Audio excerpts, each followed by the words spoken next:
He never sought power, yet power found him. He led a revolution, yet never became a tyrant. The man who would shape a nation began as a surveyor, a soldier, a dreamer. His name, George Washington. From Virginia's rolling hills to the halls of Philadelphia, his story is the story of America's birth. George Washington was not born a king. He was born into a world of uncertainty, shaped by class, conflict, and colonial ambitions. The son of a moderately wealthy planter, he inherited responsibility, not privilege. By the time he took command of the Continental Army, he had already learned the harsh truths of leadership. Loyalty is fragile, courage is tested, and the stakes are immense. Washington's life is defined by contrasts: soldier and statesman, farmer and politician, private man and public hero. His rise was forged in trials, battlefields, and the crucible of revolution. Every decision would ripple through history. George Washington was born on February 22, 1732, in Westmoreland County, Virginia. His father, Augustine Washington, was a tobacco planter. Life on the Chesapeake Bay was tied to the land, the river, and the labor of indentured servants and enslaved people. Young George grew up amid a world where wealth came from land, power came from inheritance, and freedom was limited by birthright. From early on, Washington displayed a restless ambition. He left formal schooling at age 15 and apprenticed in surveying, learning maps, boundaries, and the precise art of measuring land. These skills later gave him strategic insight on battlefield terrain. The young surveyor observed the social hierarchies that defined colonial Virginia, how wealth, influence, and connections determined one's destiny. The philosophical currents of the time flowed from Enlightenment thought. Ideas of liberty, property, and governance were practical necessities. Colonists debated taxes, representation, and justice, often through fiery pamphlets and letters. Washington absorbed these ideas, though he never became a radical. He believed in order, discipline, and measured action, a man who acted cautiously until necessity demanded decisiveness. Early conflicts hinted at the life ahead. In his 20s, Washington served as a young officer in the Virginia militia during the French and Indian War. His first taste of battle was brutal.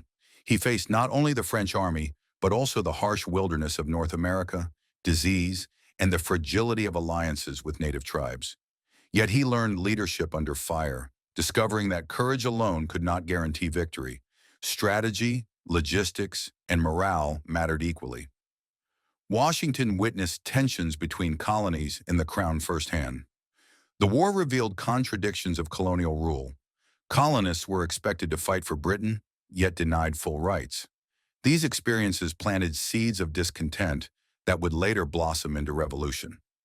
Washington's loyalty to Britain was not blind, but pragmatic. He believed in service, honor, and duty, while quietly noting the injustices around him. By the mid-1750s, Washington had become a figure of local prominence. Wealthy planters respected him, soldiers trusted him, and neighbors admired his integrity. Yet the world around him was unstable. Imperial rivalries, economic pressures, and social hierarchies created fault lines that would eventually split colonies from empire. Washington's journey from surveyor to general was not inevitable. It was shaped by circumstance, character, and timing. The 1760s and 1770s were a time of mounting tension in the American colonies. Britain imposed new taxes and laws, the Stamp Act, Townshend Acts, and the Tea Act, without colonial representation. Merchants, farmers, and lawyers protested. Petitions and pamphlets flew across towns, sparking heated debate. The ideals Washington had observed as a young man now collided with reality.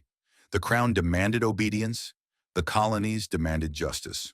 Washington did not yet see himself as a revolutionary. He remained loyal to Britain in principle, but he felt the injustice of taxation without representation. The divide between empire and colonies deepened, drawing him gradually into the orbit of leadership. Local committees and assemblies sought men of integrity and experience. Washington's prior military service made him a natural choice. People trusted him to act judiciously, with courage, and with discipline. The Boston Massacre of 1770 hardened colonial sentiment. Violence erupted in the streets, British soldiers clashed with citizens, and lives were lost. Washington observed the turmoil with a cautious eye. He understood that open rebellion was dangerous, yet the Crown's inflexibility left few peaceful alternatives.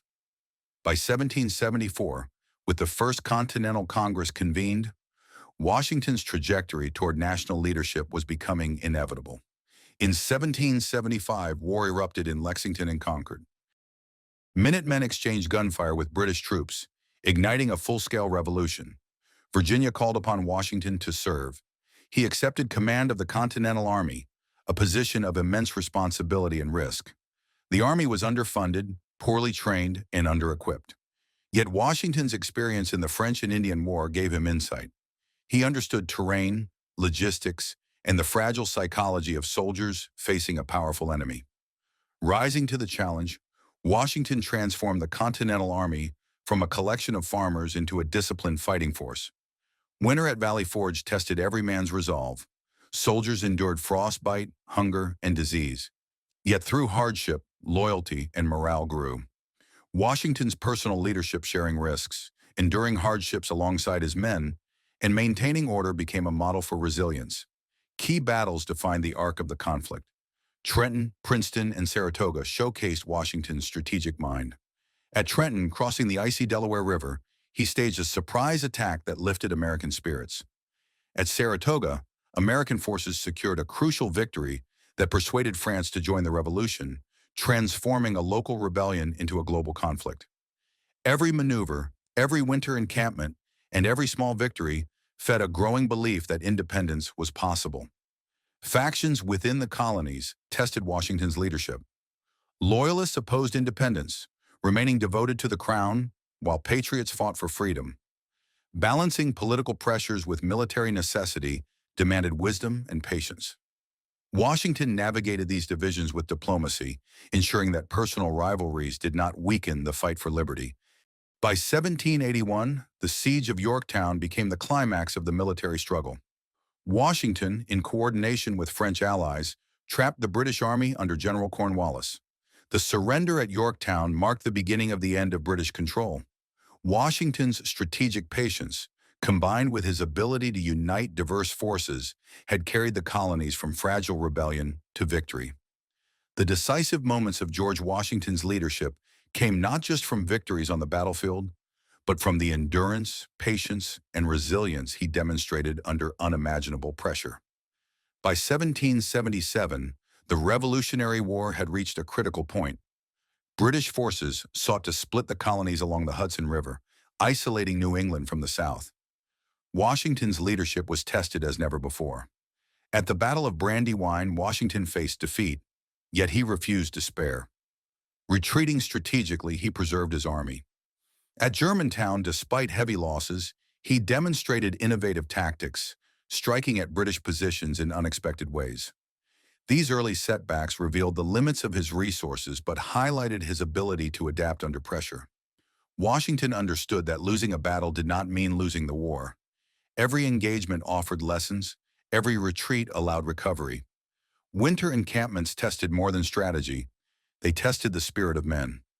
Valley Forge, the coldest winter of 1777 to 78, became a symbol of perseverance. Soldiers lacked food, clothing, and medicine. Disease claimed lives daily. Yet Washington refused to abandon his men. He endured the same bitter cold, shared their hardships, and ensured discipline and training continued. Under the guidance of Baron von Steuben, a Prussian military officer, the army transformed. Drill became routine, tactics became precise, and morale strengthened. The Continental Army emerged more professional, more capable, and more unified. The turning point came at the Battle of Saratoga in 1777. American forces, strategically coordinated by Washington's generals, trapped British forces under General Burgoyne. Victory at Saratoga convinced France to formally ally with the colonies, providing money, ships, and soldiers. This transformed the revolution from a local uprising into a global conflict. Washington's ability to inspire trust, coordinate with allies, and persist through adversity made this success possible. By 1781, the war approached its final act. Washington, in coordination with French forces under General Rochambeau, laid siege to Yorktown. The plan required precision, secrecy, and immense patience. British General Cornwallis found his forces trapped on the Virginia Peninsula. Over weeks, Washington managed logistics, troop movements, and morale, ensuring no mistakes could undo months of planning. When Cornwallis surrendered at Yorktown, the war did not simply end with a stroke of luck.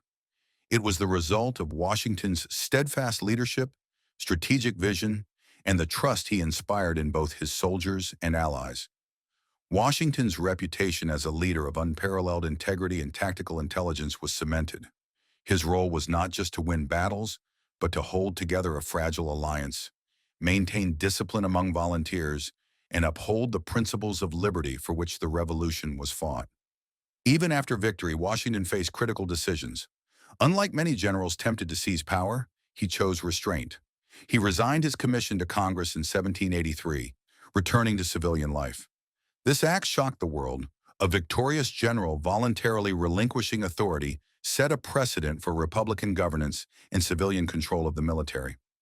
In that moment, George Washington became more than a military hero. He became a symbol of democratic virtue and moral leadership. His choices during these pivotal moments defined the United States' future. Victory alone could not create a nation. Only the combination of courage, strategy, and restraint could ensure the survival of democratic ideals. Washington's leadership, forged in the crucible of war, became the blueprint for a new country, balancing power with principle, ambition with duty. George Washington's legacy was not forged on the battlefield alone. It was shaped by the choices he made after victory, demonstrating that true leadership is measured by restraint and principle. By stepping down from command in 1783, he established a precedent that power should be held temporarily and exercised responsibly. The world had rarely seen a military leader voluntarily surrender authority, and Washington's act became a symbol of Republican virtue. In 1787, Washington presided over the Constitutional Convention in Philadelphia. The fragile union of 13 colonies faced serious challenges. Disputes over representation, state sovereignty, and the balance of power threatened to unravel the experiment in democracy. His presence brought authority, calm, and trust. Delegates who disagreed on ideology often deferred to Washington, recognizing his integrity and impartiality. His leadership helped frame a constitution that balanced power between states and the federal government, ensuring a foundation for lasting governance. When he assumed the presidency in 1789, Washington faced the enormous task of building a nation from scratch. There were no precedents, no clear blueprint. He established the executive branch, appointed a cabinet of capable advisors, and created financial systems to stabilize the new economy. Washington's insistence on neutrality in foreign affairs set an early standard, preventing the fledgling nation from being drawn into European conflicts. He defined the office of the president not as a monarchy in disguise, but as a servant of the people, bound by law and example. Washington's personal conduct became an enduring lesson. He declined to seek a third term, reinforcing the principle that political power should rotate. He valued civility, public service, and the subordination of personal ambition to the greater good. These ideals influenced generations of leaders, shaping the democratic institutions of the United States and inspiring movements around the world.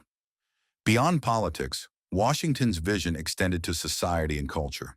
He promoted education, infrastructure, and civic responsibility. His Mount Vernon estate reflected both agricultural innovation and careful stewardship of land and resources. Washington recognized that a strong nation required not just military victories, but an informed, disciplined, and industrious citizenry. Internationally, Washington's legacy resonated. Leaders in Europe and Latin America looked to him as a model of a revolutionary who could lead armies, unify diverse factions, and then relinquish power without seizing dictatorship. His example influenced the framing of republican governments and the ethos of leadership in new nations, seeking independence and justice. The myth and reality of Washington often intertwined. He became a symbol of American identity, resolute, principled, and visionary. Statues, portraits, and monuments immortalized his image, But the enduring impact was the precedent he set. That power is a responsibility, not a reward. That national unity requires personal sacrifice, and that leadership is defined as much by character as by achievement. Even centuries later, Washington's life continues to teach lessons about leadership, courage, and integrity. He navigated crises, built consensus, and made decisions that balanced immediate needs with long-term consequences. From the battlefields of the Revolutionary War to the halls of the early presidency, George Washington exemplified the ideals of a republic built on law, reason, and moral leadership. As the nation grew, Washington's influence remained a touchstone.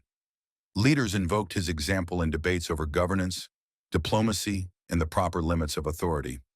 His legacy endures not because of myth alone, but because of the concrete actions he took, the standards he set, and the principles he embodied.